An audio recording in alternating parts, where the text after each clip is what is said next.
How to introduce yourself in Burmese.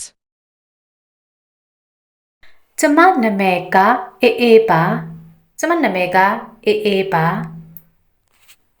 ကျမကမြန်မာနိုင်ငံသူမဟုတ်ပါဘူး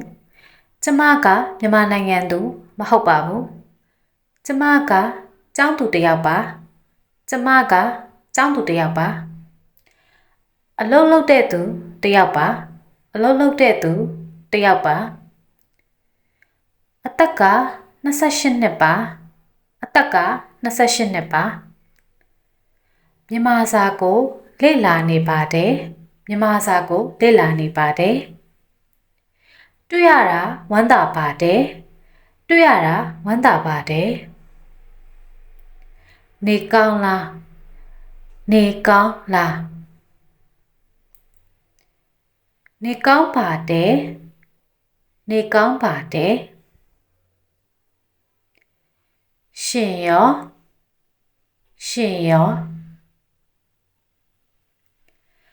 ဘာအလုပ်လုပ်လဲဘာအလုပ်လုပ်လဲဝါသနာကဘာလဲဝါသနာကဘာလဲကျမဖုန်းနံပါတ်ကဒါပါကျမဖုန်းနံပါတ်ကဒါပါကျမကိုကူညီနိုင်မလားကျမကိုကူညီနိုင်မလားဒီကိုဘယ်လိုလာတာလဲဒီကိုဘယ်လိုလာတာလဲပြန်တွေ့ပါအောင်မယ်ပြန်တွေ့ပါအောင်မယ်အားလုံးအဆင်ပြေပါစေအားလုံးအဆင်ပြေပါစေ